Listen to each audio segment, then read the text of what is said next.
Buenas noches y bienvenidos a una nueva apertura de la 10ª puerta. Vamos a comenzar, pues la verdad no sé cómo presentarles, por lo tanto yo creo que lo mejor es que se presenten ellos. José Manuel. Bueno, mi nombre es José Manuel y soy parte de Danza Tu Vida. Trabajamos con terapias integrativas asociadas al movimiento y mi compañera es René. Buenas noches, René. Buenas noches, yo soy René, soy coreógrafa y bailarina, ya retirada, y mi intención es ayudar a las personas mediante el movimiento. ¿Y nos falta? Rosa María. Rosa María. Rosa ¿Tú María. qué faceta tienes? ¿Yo qué faceta tengo? Pues mira, soy escritora, soy una grandísima amante de la música y conjuntamente con mis socios regento un pequeño hotelito rural en medio de la montaña precioso que se llama El Racó dels Àngels. Muy bien. Vamos a, después de hecho la presentación, vamos a entrar en materia.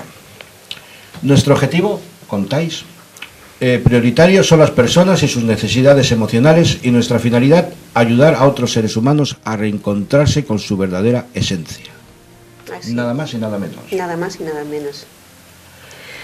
Efectivamente así es. En nuestra andadura personal de cada uno, normalmente vemos que tenemos una serie de carencias que nos impone la sociedad en la que estamos todos inmersos. Y bueno, estamos en un punto que simplemente no parece que haya nada que nos ayude. Entonces hemos decidido coger nuestras habilidades, o sea, la suma de las habilidades que podemos tener entre todos y aplicarlas como si fuéramos uno solo.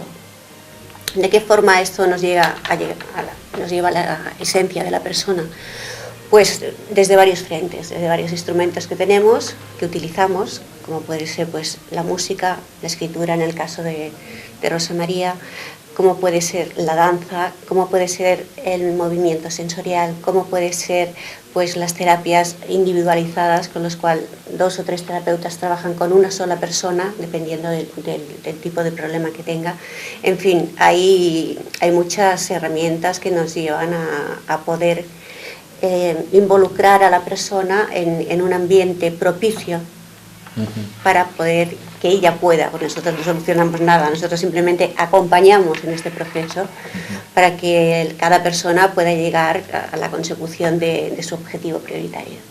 Muy bien. José Manuel, decís que es un sistema de crecimiento personal mediante el movimiento. Explícanos un poco. ¿Os basáis en los mudras hindús o es algo diferente? No tiene nada que ver. Nos referimos que es en cuanto al movimiento porque parte de los ejercicios que pautamos durante las sesiones, pues, invitamos a movernos, a danzar de una forma espontánea totalmente. Siempre nos apoyamos también con la música, que es una herramienta esencial para nuestro trabajo. Por ejemplo, vamos a poner un ejemplo. Una persona está sufriendo una crisis personal, por las causas que sean, y van a vosotros, a veros. ¿Qué empezáis analizando? ¿La personalidad, el problema? ¿Vais más allá? Explicadnos un poco.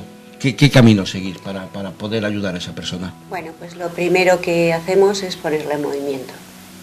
Al poner en movimiento a cada persona tiene un sello único en su manera de moverse, ¿no? En los espacios físicos. Mediante ese tipo de movimiento que nosotros forzamos ayudándonos de la música provoca una serie de sensaciones en la persona que hace que se mueva de una forma o de otra, dependiendo de qué sentimiento le toque, ¿no? De qué fibra le toque. Entonces lo primero que hacemos es analizar ese movimiento. Mientras está la sesión en marcha y siguiendo las pautas que les vamos dando, intentamos aislar en qué zona tienen el bloqueo. Y me dirás, bueno, esto es algo de no sé, tipo De traumatología, no, traumatología, psicología sí, por supuesto, psicología tiene muchísimo, pero no es nada de traumatología, o sea, quiere decir que es indispensable conocer cómo se desarrolla el movimiento humano y la relación que tiene emocionalmente, porque si no es imposible, o sea, una persona que no conoce el movimiento difícilmente puede entrar en este tipo de terapias. ¿Por qué? Pues porque no lo conoce. Entonces sí que pueden hacer movimientos y pueden hacer ejercicios con movimiento y todo, pero no podrán analizar ese movimiento. Entonces lo primordial en nuestro trabajo es saber analizar el movimiento de cada persona y buscar la solución mediante el movimiento que contribuya a despejar ese problema, o sea, a solucionarlo. Es como un nudo, hay que buscar la manera de deshacer ese nudo para que el problema se disuelva o se integre. Por lo tanto, podríamos decir que en esencia sois terapeutas emocionales. Bueno, en sí. esencia. Sí. Después me supongo que eso lleva, el camino se amplía, lógicamente, ¿no? Sí, sí, sí. Una enfermedad, o por decirlo de alguna manera, un problema emocional puede llevar a un problema físico, o a la inversa, un problema físico llevarnos a un problema emocional. Sin duda. Totalmente. Una de las cosas que me ha llamado la atención es el tema de la escritura. ¿Cómo se puede ayudar a través de la escritura? ¿Cómo se puede ayudar a través Sí. de la escritura? Bueno, primero tienes que tener esa base, esas ganas de escribir, porque como todo tienes que tener pues ese acicate, ¿no? Decir, pues sí, me quiero expresar a través de la escritura para mí mismo, ¿no? La escritura lo que hace, yo lo que pretendo cuando tenga gente conmigo que viene precisamente a esto, es que se expresen desde dentro. Entonces hay una serie de pautas que se ponen a las personas para que con esas pautas las personas escriban, y sobre todo cosas desde su inicio, de alguna forma desde su uso de razón, hasta a lo mejor algo de lo más reciente que hayan podido vivir. Desde su primer recuerdo hasta Desde ahora. su primer recuerdo pues hasta el último recuerdo, ¿no? Entonces con esa serie de pautas lo que pretendo es que la gente plasme sus sentimientos, pero siempre buscando dentro, porque normalmente los escritores nos documentamos, lógicamente, cuando tenemos que crear una historia con lo que sea y con el tipo de clima que necesitemos, ¿no? Y te tienes que documentar fuera de cosas que tú no sabes, pero es que no nos damos cuenta del baúl de los recuerdos tan inmenso que llevamos dentro y de la gran experiencia que es única de cada individuo. O sea que en esencia también vosotros lo que ofrecéis es un equipo multifuncional, por lo que veo. Pues sí. Pues sí, realmente sí. La gente se queda extrañada ante ese abanico que ofrecéis, ¿no? Hombre, un poco perplejo sí que tiende a Sí, porque a generalmente quedarse cuando las uno va personas, a unas porque- terapias, pues generalmente sí. pues es una persona, es un terapeuta, son dos, pero claro, tener todo un equipo que, claro, te pueden llevar desde la danza a la escritura. Ya, ¿Y pero a qué estos más? Son cosas. ¿Y a qué más? Estas son cosas. ¿A qué más no se va a Son ir? cosas, pues mira, muchas cosas lo más. primero de todo es lo que una de las cosas que más nos gustan de nuestro trabajo y nuestros proyectos es la estimulación de la imaginación para llegar a lugares que tenemos olvidados, o sea, la recuperación de nosotros mismos, recordando, buscando, proyectando pues una imagen paralela, una vida paralela, como por ejemplo, no sé, si hoy has tomado una decisión de ir a tomar un café y si en vez de ir a tomar un café hubiera sido pues la panadería, ¿qué habría ocurrido? ¿No? Son dos realidades paralelas que pueden haber Sí, claro, ocurrido. claro.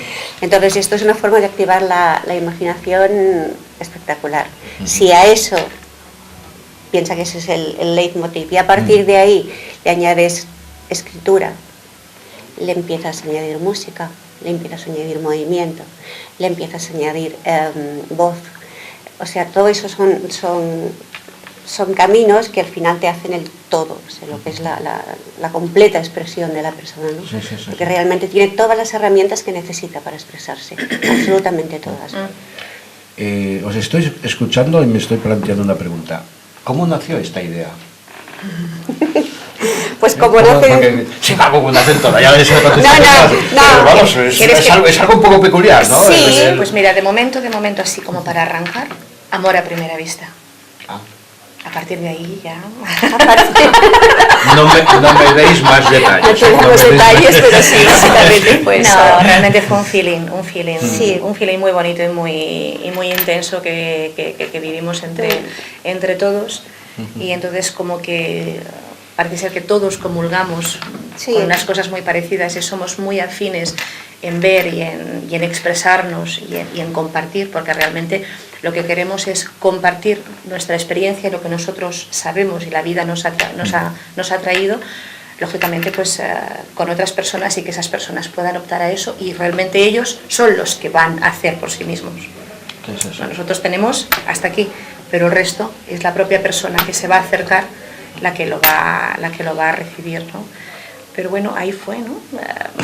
¿Qué podemos realmente aportar todos a algo en común? Exacto. No, es que es algo diferente, y algo realmente que sea fresco, y algo que podamos con muchas cosas a la vez ayudar al mayor. Considero que es una idea muy interesante, ¿no? El poder ofrecer ese abanico a la gente, además mirándolo de un aspecto casi artístico, ¿no? Porque, hay una parte importante. Pues de una manera es una terapia que rebaja la presión sobre el, entre comillas, paciente, ¿no? O sea, no sé, es un enfoque más natural quizás.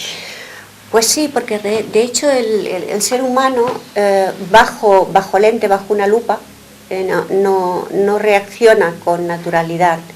Tiene un montón de recursos, tenemos un montón de recursos para escondernos, el disimulo, las máscaras que hablamos siempre, ¿no?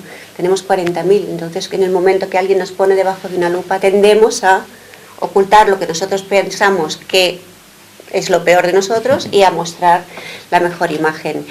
Por lo tanto es agresivo y es invasivo ese tipo de trabajo, ¿no? Este trabajo no, porque tú no haces nada de lo que no quieras hacer. Hay una frase que me ha llamado la atención. La carencia de un conocimiento esencial de las posibilidades de nuestro cuerpo se traduce en una generalizada inexpresividad corporal. Exacto. Prometo a partir de ahora fijarme más. Cuando vaya por la calle me voy a fijar más en las expresiones, porque sí, es que realmente es así, ¿eh? Sí. O sea, hay gente muy expresiva y hay gente que realmente no transmite, ¿no? Es lo que antes he comentado René, que nosotros al ver la gente moverse, con cualquier tipo de música, ya deducimos muchas cosas. Y a partir de ahí ya es cuando... ¿Pero siempre es el movimiento con música? Sí. O sea, vosotros no tenéis el...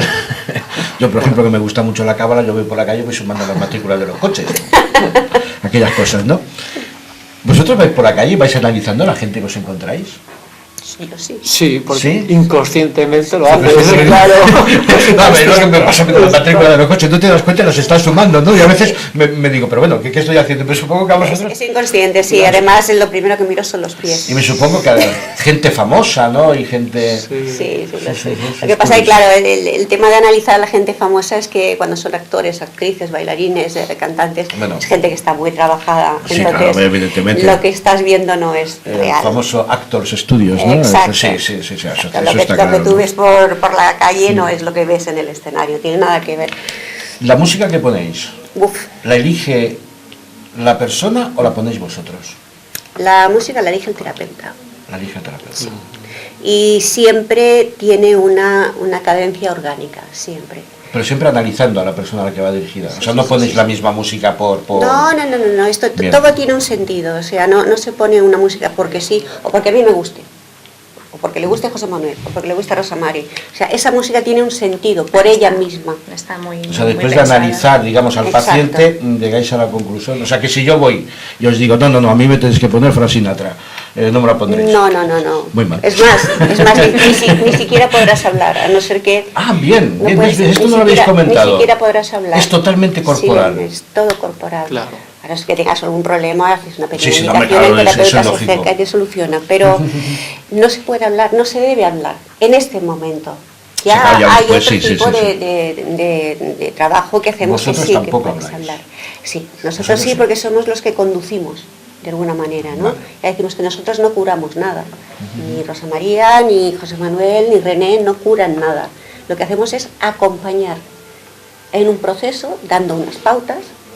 Pues tira por aquí, tira por allí, una cosa así más o menos para que nos entendamos, y cogiendo esas pausas, la persona empieza a ser consciente de qué es lo que le afecta. O sea, ¿por qué tiene miedo ante las decisiones? ¿Por qué si una persona le levanta la voz se acobarda? ¿Qué solución tiene eso? ¿No? Entonces, claro, delante de ese problema, pues hay una solución. Entonces, para que esto no te ocurra, en tu movimiento tienes que imprimir esto. Entonces se trabaja sobre ese ejercicio. Luego piensa que empiezas una sesión y al cabo de la sesión tienes que modificar todo, porque claro, lo que va saliendo del grupo, ¿no? El emergente que sale de ahí, dices, ¿y esto qué es? ¿No? Entonces tienes que empezar a modificar. No, a ver, es que al minuto que pasa me supongo que es más conocimiento que adquieres. Y va provocando reacciones. Claro. Bueno, más o menos yo creo que la gente está situada en lo que hacéis y ya sabéis que tengo una gran curiosidad con vosotros, y es la luna azul. Leyenda de Luna Azul. Leyenda de Luna Azul. Explicar qué es la leyenda de Luna Azul. Está todo el mundo, me encantaría ponerlo ahí en televisión con colores. It's coming, ¿sabes? Ya viene. Leyenda de Luna Azul. Bueno, pues Leyenda de Luna Azul es realmente un sueño que se va a hacer realidad. Un sueño de 5 personas que componemos el equipo.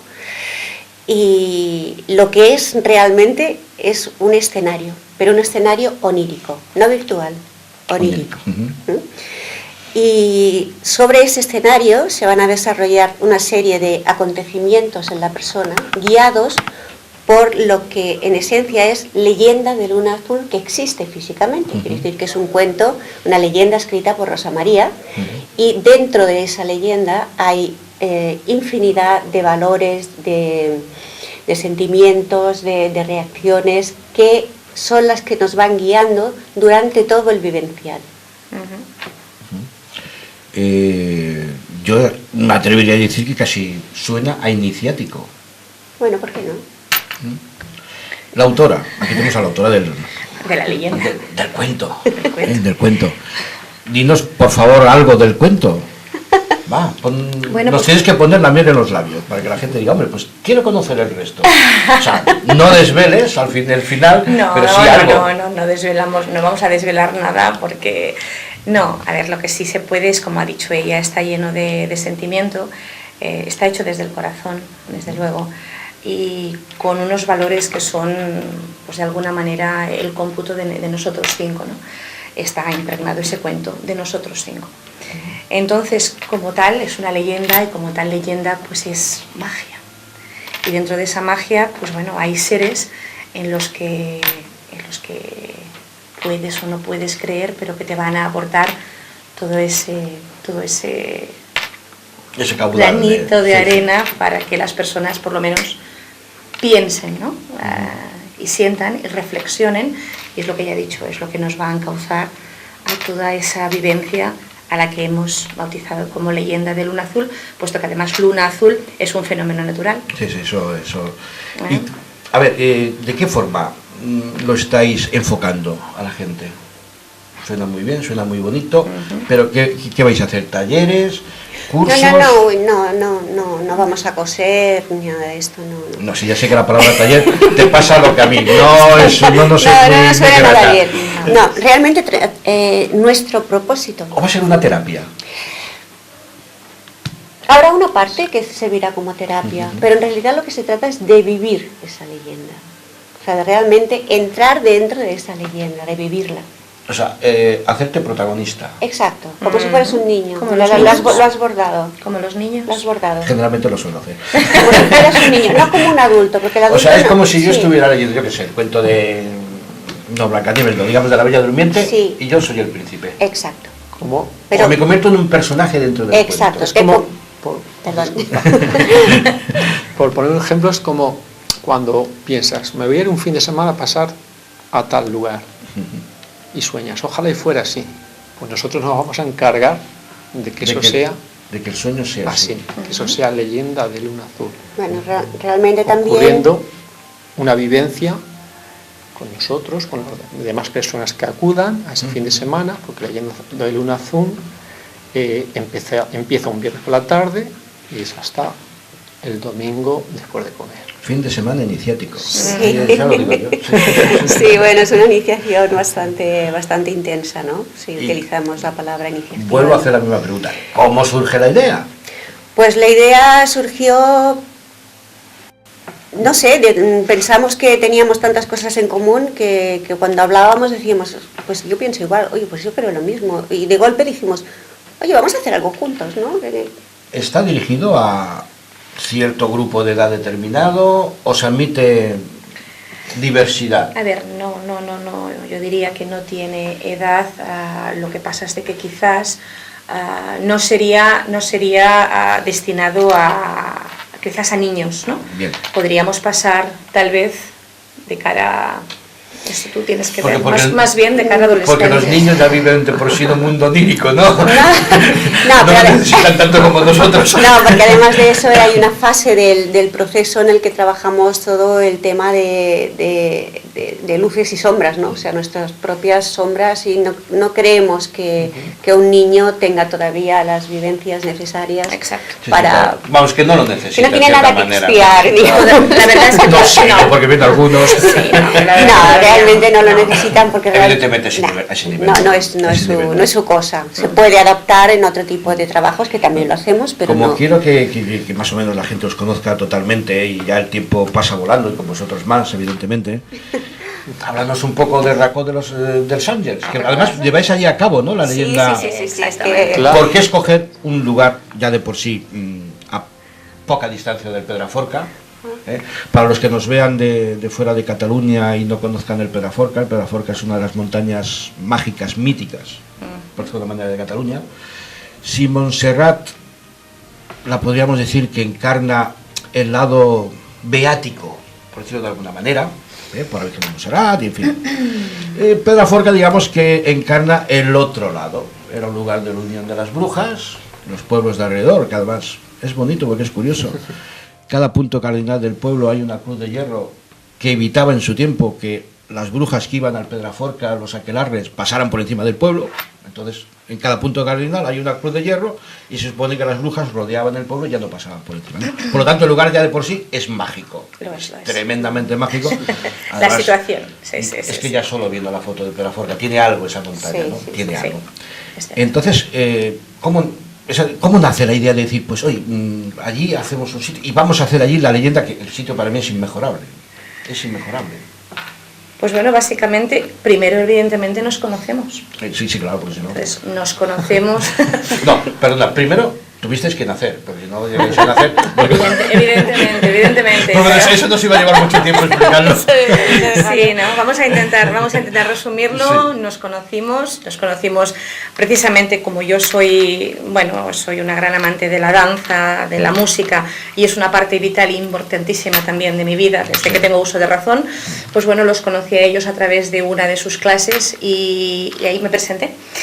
Y bueno, ya hubo un feeling, ya les expliqué yo de dónde venía y a qué me dedicaba yo.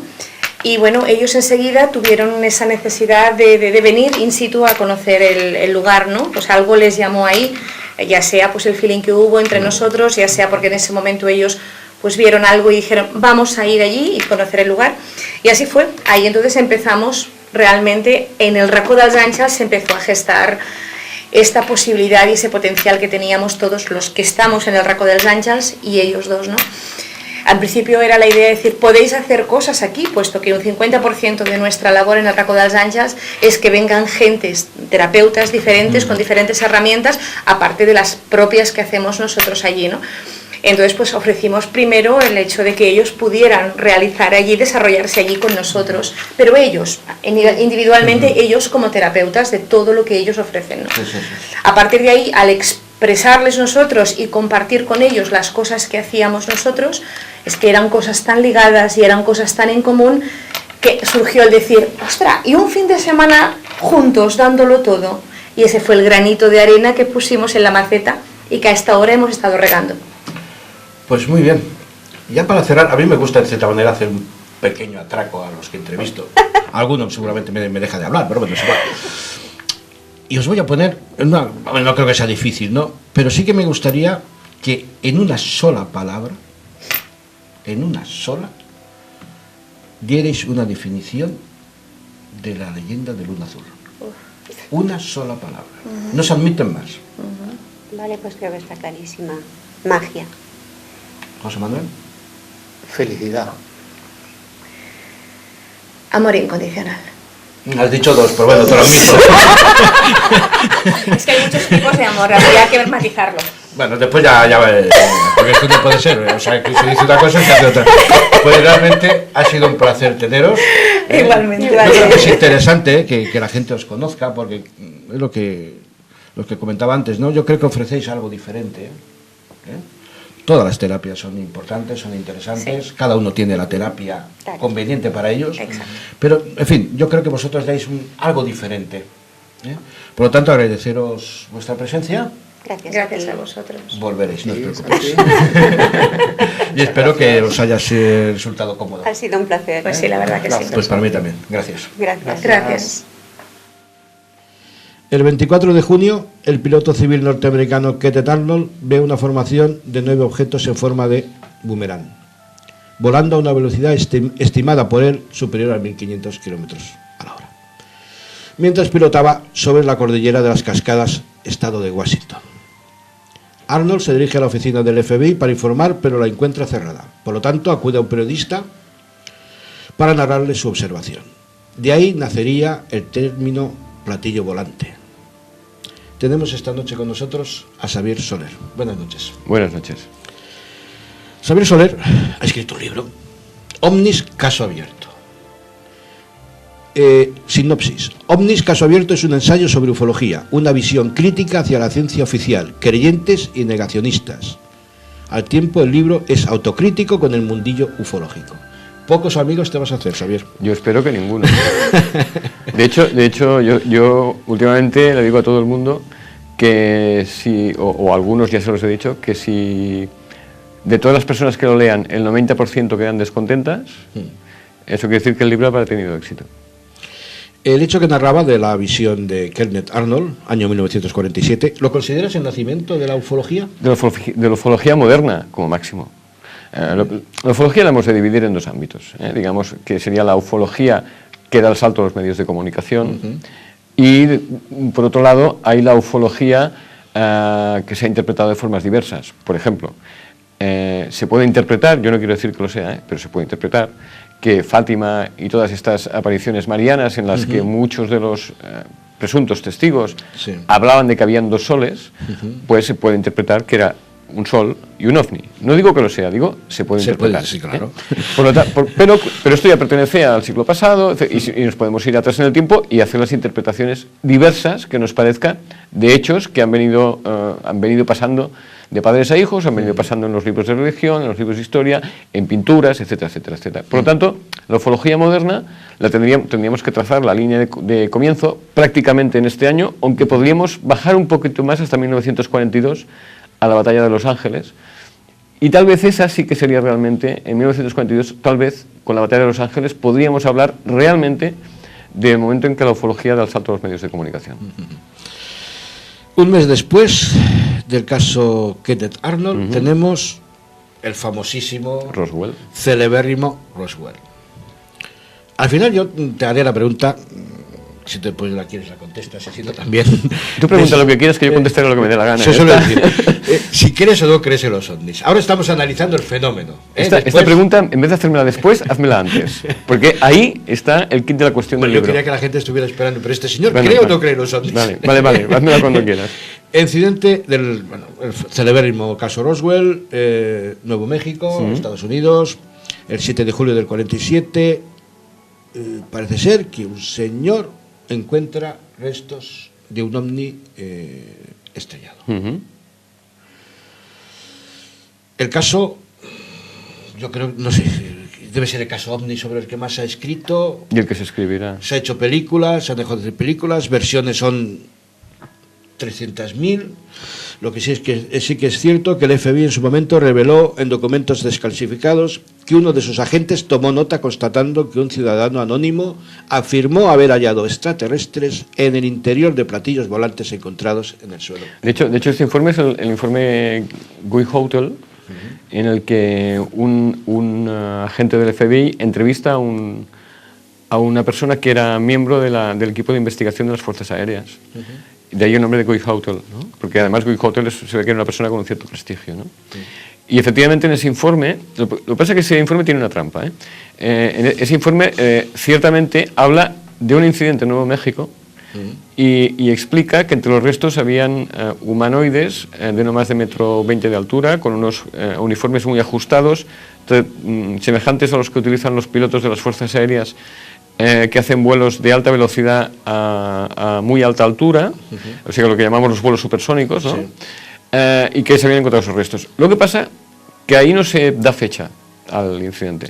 No sabemos si está hablando de Roswell o de algún otro incidente que posteriormente también se ha comentado que existió. Es la duda que existe sobre este informe. El astronauta del Apolo 14, Edgar Mitchell, que por lo menos alardeaba de tener contactos muy directos con las altas instancias del gobierno americano, llegó a decir: yo he visto los expedientes secretos OVNI y no hay duda de que hubo contacto con extraterrestres. Yo, mira, a ver cómo te lo explicaría para ser políticamente correcto. Igual como este señor, hay otros muchos que dicen que han trabajado o trabajan o afirman que trabajaron en alguna agencia de cualquier tipo norteamericana. Lo malo o lo que no, lo que hace dudar es que muchos de ellos, a costa de decir yo vi, lo que sea, pues han generado conferencias, han generado libros, han generado pingües beneficios, pero ninguno de ellos tuvo la prudencia un día, pero ni siquiera uno tuvo la prudencia un día de decir, ostras, me voy a sacarme ni que sea una fotocopia de una hoja de algo para poderla luego enseñar, ¿sabes? Con lo cual dices, bueno, vale, aceptamos pulpo como animal de compañía, pero eso habrá que dejarlo como muchas cosas, no solo los ovnis, sino muchas cosas, hay que dejarlo ahí aparcado hasta que la prueba, bueno, nos asegure que lo que dice ese señor, porque hay que decir que los astronautas, la mayoría bajaron como muy iluminados, porque no hay ninguno que esté, yo iba a decir entero, pero sí, no, pero entre comillas sano. Sí, exacto, sí. Vamos a retroceder más en el tiempo. Retrocedamos. Ya ni se sabe a dónde vamos a llegar, ¿no? Juan José Benítez, Eric von Daniken creen que los avistamientos de objetos sin identificar se remontan tanto como al origen del hombre. Todos hemos oído hablar de la teoría del carro de Ezequiel, en fin, desde la Biblia a los textos mayas, a pinturas rupestres, o sea, lo que pasa es que en el fondo, al final piensas y dices, hombre, es que ven un extraterrestre ya en cualquier sitio, que eso también desvirtúa lo que pueda. En cambio, para autores como Carl Sagan, es un mito, sencillamente, que comienza a finales de los años 40. Puede ser. Empieza a definirte. A ver, yo te voy a explicar. En mi libro hay un apartado en el que intento explicar, no quiere decir que lo consiga, pero yo lo intento explicar qué razones pueden haber para que, si realmente somos visitados por seres de otras civilizaciones mucho más avanzadas, la famosa pregunta, ¿vale? ¿Por qué no hacen un contacto generalizado, ¿no? Intento explicar si puede haber una razón para nosotros lógica, ya partiendo de la base de que la lógica de un ser extraterrestre no tiene por qué ser ni mucho menos la nuestra, ¿no? Pero bien, partiendo de nuestra lógica, si nosotros somos capaces de encontrar un argumento lógico que nos diga, lo hacen por esto, ¿no? Y ahora parecerá que me estoy yendo de la pregunta, y no, estoy en la pregunta. Sí.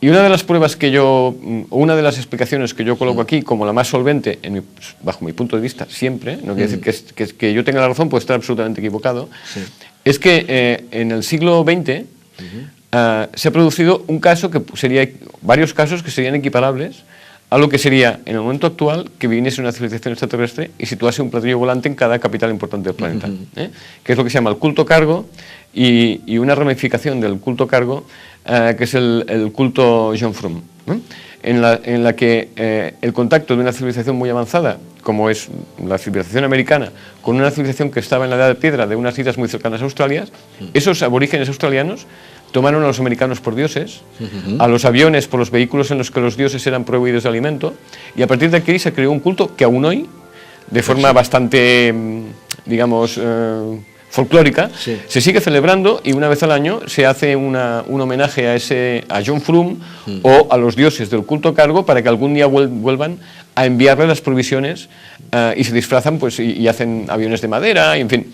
Quiero decir, si los seres extraterrestres han evolucionado, como nosotros afirmamos en muchos casos que han evolucionado, es posible que por experiencia o por inteligencia hayan llegado a la conclusión de que no es posible hacer un contrato generalizado. Tal vez porque lo hicieron en la antigüedad y salió mal.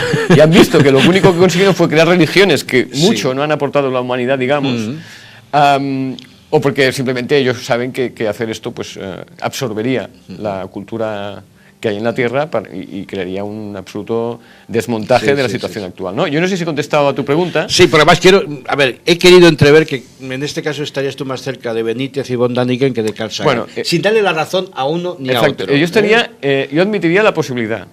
Y yo siempre quiero dejar claro que la posibilidad existe y otra cosa es que exista la probabilidad. Es posible, pero hoy por hoy no es probable. Además, yo creo que todos más o menos en cierto momento hemos tenido, entre comillas, una experiencia de que hemos querido ver un ovni, hemos querido ver... y hasta más de una. Gente importante y no importante. A mí mismo, siendo un joven en el pueblo, había una luz que decían los del lugar, que cada tarde salía la luz y tal, ¿no? En aquella claro no había cámara digital, ese fue el gran error. Llevaba yo mi cámara y sí, todo el carrete haciendo las fotos al objeto, ¿no?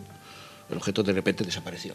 Un objeto además no el tamaño de una estrella, ¿no? Sino bastante más grande. Desapareció.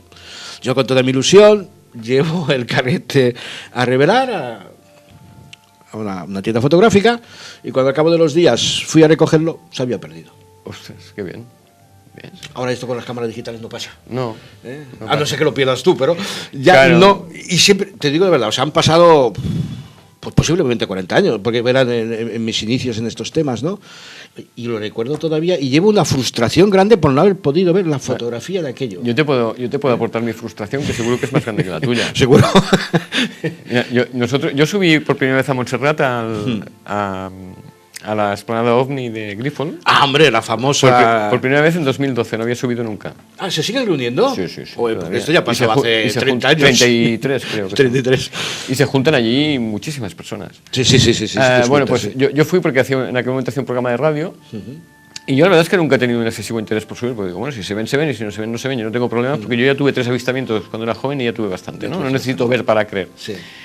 Y los compañeros de la radio, vamos a subir. Bueno, vamos a subir. Y yo les decía, pero si no vamos a ver nada. Es igual, pero subimos, total. Cogemos 2 coches, subimos, y cuando estábamos a mitad camino, de pronto a la derecha, sobre el vacío, se nos apareció un objeto muy brillante, con diversos colores, semiflotando, que no hacía una navegación normal ni nada. Yo llevaba una cámara de fotografías en una mano, una cámara de vídeo en otra, y no le hice ni una fotografía. Lamentable. Yo por lo menos le puedo echar la culpa a que me robaron el carrete. Y mira que paramos los 2 coches en medio de la carretera. O sea, literalmente en medio. Nos quedamos mirando. Esto no puede ser un ovni. Esto no puede ser un ovni. Y nadie hizo una foto. Para los que son jóvenes o no conocían en aquel momento el tema, tú sabes que hubo el boom 70-80. Y como suele ocurrir en este país, había 2 bandos. Los creyentes absolutos, posiblemente con JJ Benítez a la cabeza. Y Antonio Rivera. Antonio Rivera. Y Antonio Maña cantando. Que por cierto, para que se den cuenta los jóvenes, conservo una carta de JJ Benítez escrita por él a máquina. Vaya. Que ya es meritorio hoy en día. Para que la gente sepa que había máquinas de escribir. Sí. En aquella época. Y digamos que por otro bando estaba Vicente Ballester Olmos, que era también muy escéptico. Bueno, muy negacionista. ¿No? Y realmente la guerra era, o sea, en una revista tenías una página donde uno te contaba que había entrevistado y en la otra página tenías a Vicente Ballester Olmos contradiciendo lo que estaba diciendo. Realmente terrible la guerra, ¿no? Tú en tu libro parece ser que pegas un repaso a la... Hago un repaso precisamente a lo que estás comentando tú. Al término... Me gusta dejar... Una de las primeras cosas que dejo claro en el libro, porque yo empiezo el libro justamente con esa pregunta que tú has dicho, me das luego. Conteste usted... Marque con una X la respuesta correcta a esta pregunta. ¿Cree usted en los ovnis? No creo, sí creo, no sé, no contesto, ¿no? Y luego explico cuál es la contestación correcta, ¿vale? No te la diré porque me esperaré que me hagas la pregunta. Bien, lo siguiente que hago es intentar dejar muy claro que escéptico no es lo que nos han querido hacer creer como que es un escéptico. Exactamente. Porque un escéptico y un negacionista son cosas diferentes. Totalmente. Un escéptico, escepticismo viene del griego, que no lo diré bien, pero viene a ser como la raíz, viene a ser algo así como escepticis, y de escepticis sale la palabra ciencia, porque la ciencia comienza en la duda. pero no en la duda de lo que dicen los demás, no, en la duda de aquello que vemos, de aquello que no vemos, de aquello que sabemos y de aquello que no sabemos. No, la duda propia. La duda en sí, de todo. Donde nace Efectivamente. la ciencia, exactamente. Claro, es la base de la ciencia, dudar, ver algo y decir, ¿eso qué será? Sin apriorismos, sin prejuicios. Intentando saber la verdad. Intentando buscar, eso te lleva a la búsqueda. Pero tú sabes que eso es muy difícil. Claro, pero ese es el escepticismo. Por eso a mí me preguntan y me dicen, ¿pero tú eres creyente? Digo, no, yo soy un escéptico. Me dicen, no puede ser. Digo, pues sí, yo soy un escéptico. Claro. Porque yo ni creo a ciegas en todo, ni niego a ciegas en todo. Yo intento separar, cuando es posible, lo que tiene visos de ser cierto y lo que tiene visos de ser falso. Y cuando no llego a ninguna conclusión, eso se ha de dejar, sin olvidarlo, sin tirarlo a ningún sitio, se dejará ahí aparcado, porque quién sabe, tal vez de aquí 15 días o de aquí 5 años salga algún dato que puedes decir, hombre, mira, eso tiene relación con aquello, ahora sí sé que era verdad o era mentira, ¿no? Por eso yo reivindico que el escéptico no es el que niega, ni es el que crea pies juntillas. El escéptico es aquel que ve las cosas e intenta analizarlas y sacar alguna conclusión sin negar ni afirmar de entrada. Analizar, estudiar y llegar a una conclusión, lo que te comentaba antes, ¿no? En los dos extremos al final se acaba desvirtuando. Claro. El que ve ovnis extraterrestres en cualquier cosa, al final acabas diciendo, hombre, que por favor, que ¿no? Y en cambio, y el que lo niega todo, porque evidentemente hay casos ovnis que por lo menos merecen la duda.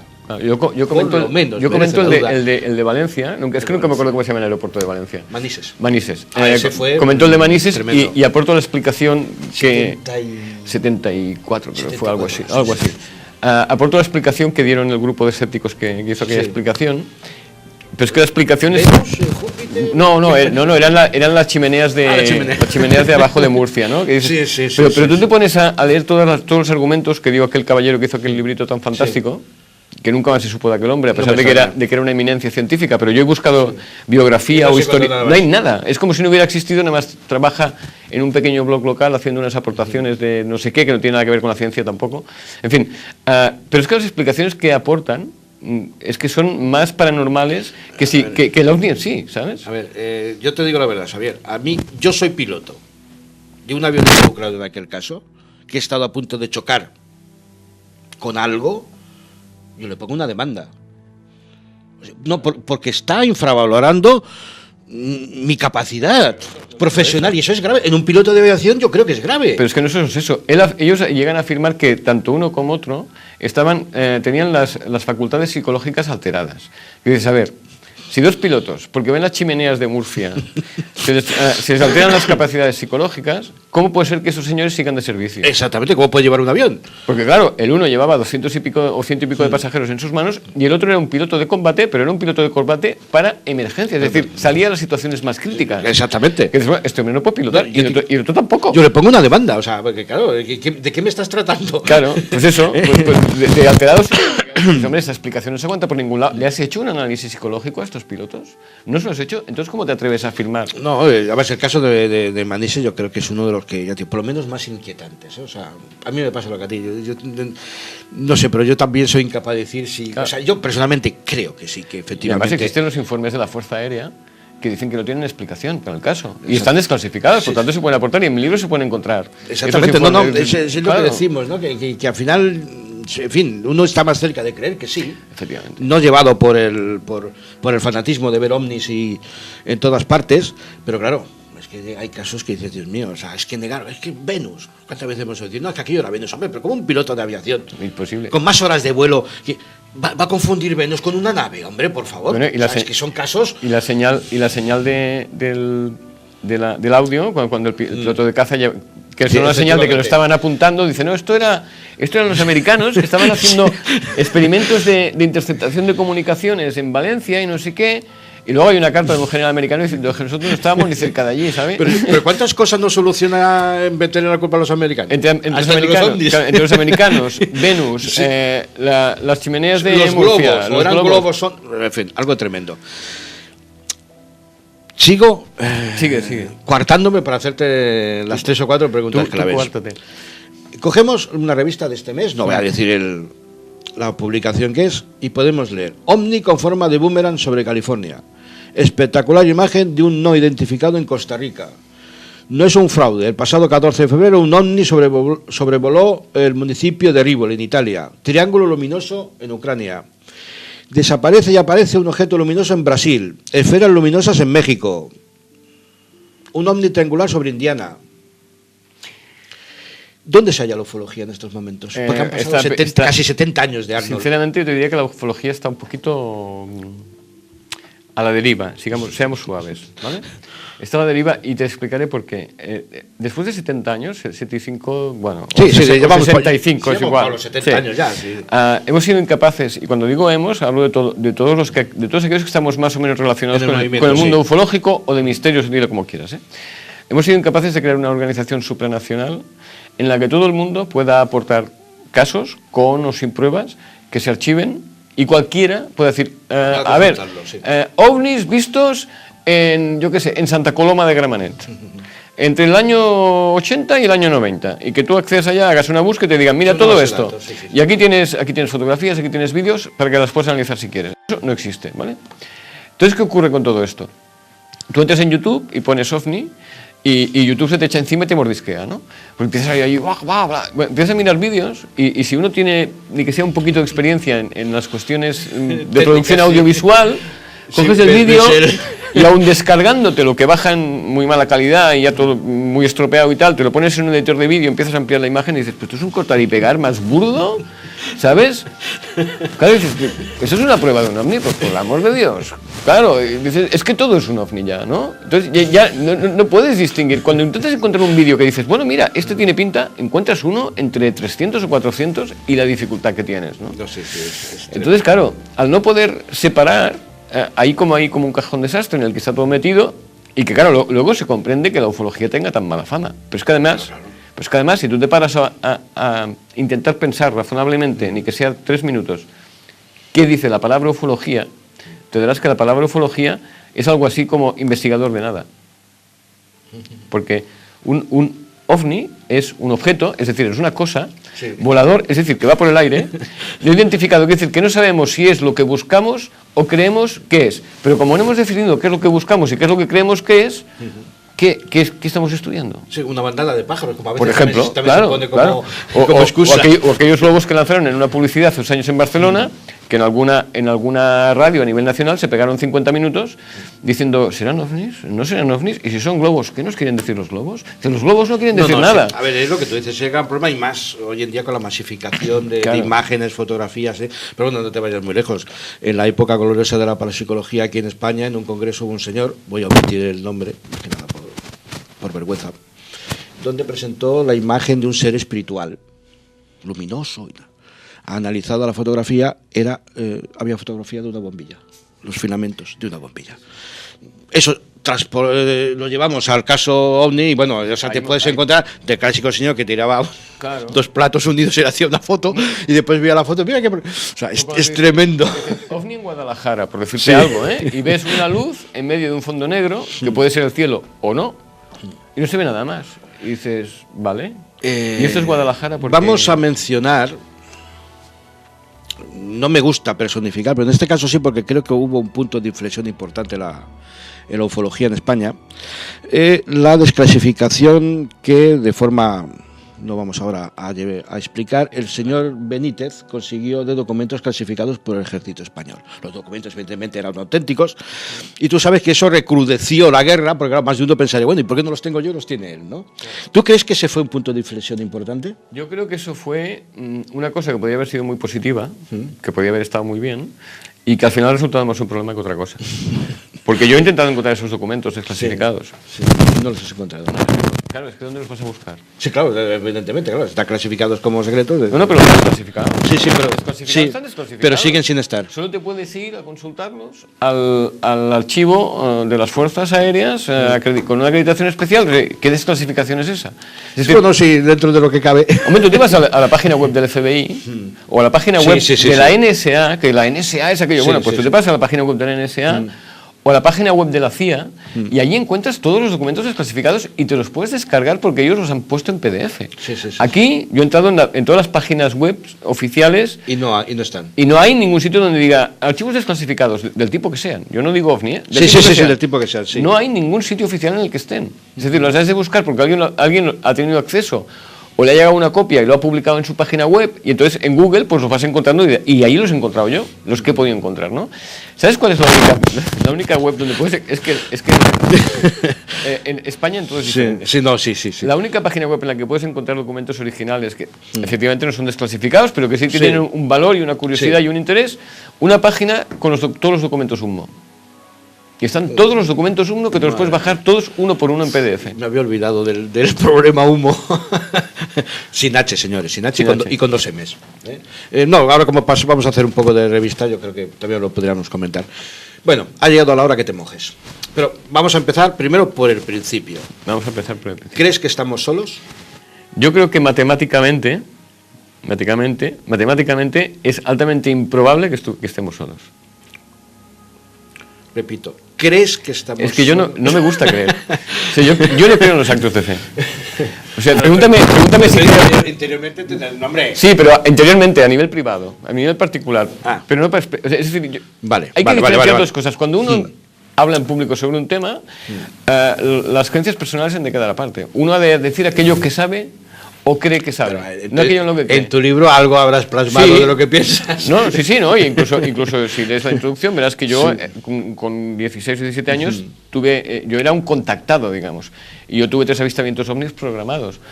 Pero precisamente por eso, porque llegó un momento en que me agobiaba mucho y no tenía perspectiva, me descontacté yo solito. Creo que soy el primer... O sea, tú llegas a un momento en que incluso dudas. Sí, yo es que dudo constantemente. O sea, yo veo una... ¿Que eras miembro de la Operación Rama? No era por libre, pero aprendí el sistema de contacto a través de... El señor Sixto Paz, bueno, es otro tema. Sí, corramos un estúpido. Es que la ufología es algo tan tremendo. Es algo tan... La fauna es diversa. La cuestión de la Operación Rama, yo la resumo muy fácilmente. O sea, después de todo el montaje, Perú, los avistamientos, en fin, este señor forrándose de dinero, el señor Sixto Paz, y sigue forrándose de dinero. Pero la gente creo que tiene una memoria muy frágil, porque yo creo que hace alrededor de unos 20 y tantos años, este señor reconoció públicamente que todo era mentira. Pero es que si no hace falta. Pero lo reconoció él. Que a mí, si yo hubiera estado allí, me hubieran dado ganas de decir, y usted ha estado viviendo todos estos años de engañar a la gente. Y te hubiera dicho, y lo que voy a seguir. Porque para los que no conocen el tema, este señor estuvo en el programa La Máquina de la Verdad, no me acuerdo quién lo presentaba, que decía, y la respuesta después de la publicidad, no me acuerdo ahora su nombre. ¿Lobato, tal vez? No, Lobatón era el que buscaba a los que se habían perdido. Ahora no me acuerdo, que además, desgraciadamente, falleció esta persona. Y claro, La Máquina de la Verdad dijo que aquello, vamos, era todo. Y a cabo de los años, y claro, a mí me hace gracia porque este señor cobró de televisión por ir al programa, o sea, vivía de eso, y después a cabo de los años reconoce que todo era. Pero resulta que sigue todavía pues con su movimiento Rama y su... Pero no hace falta que lo diga él. A ver, si todos tuviéramos memoria, que yo hablo de yo hago un repaso de los contactados, sin nombrar, pero hay diferentes tipos de contactados, unos más creíbles que otros, o como mínimo unos con más buena fe que otros, ¿vale? Bien, de momento, me gusta esa precisión.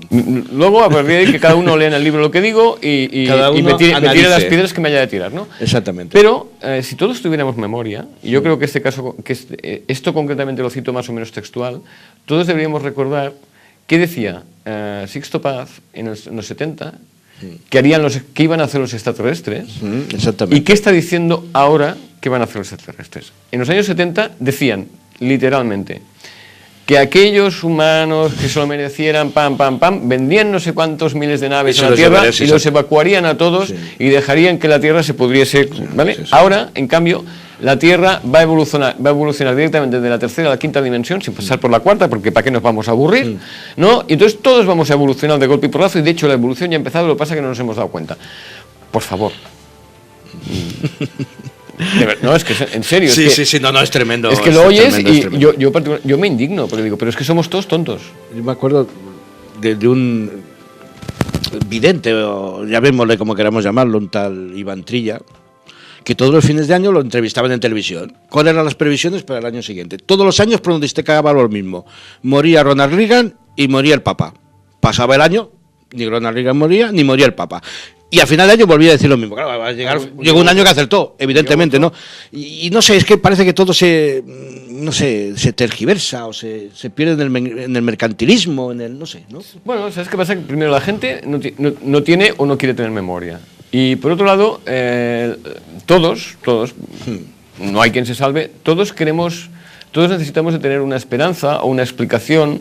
Hay quienes creen en Dios y hay quienes creen en los adivinadores, hay quienes creen que todo lo que está por el cielo son ovnis. Es que los ovnis, y sobre todo hace unos años, era un gran negocio.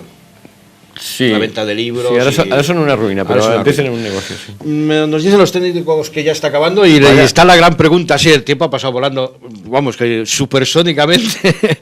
Entonces, ¿abducción? Las abducciones tienen diversas explicaciones. Pero no, ¿sí o no? O también... Puede ser.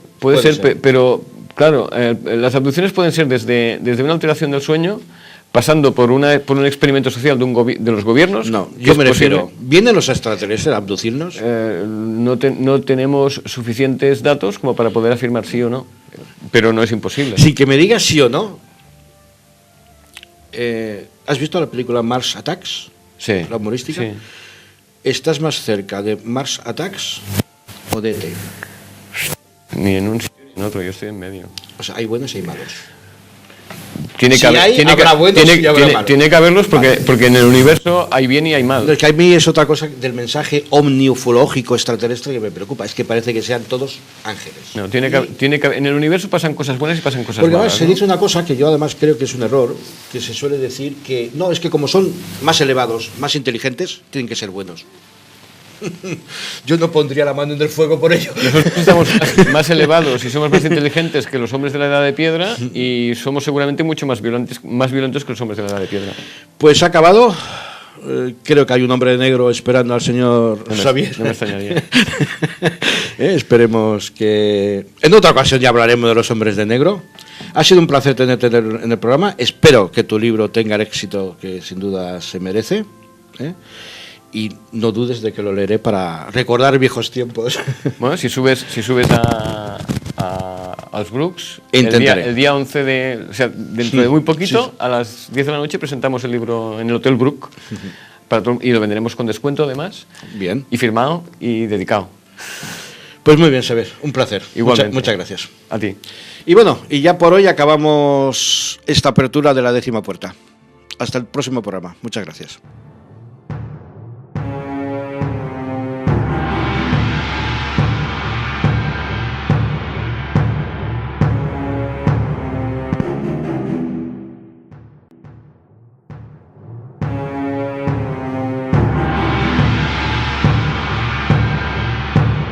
Este programa ha sido patrocinado por Arsegur.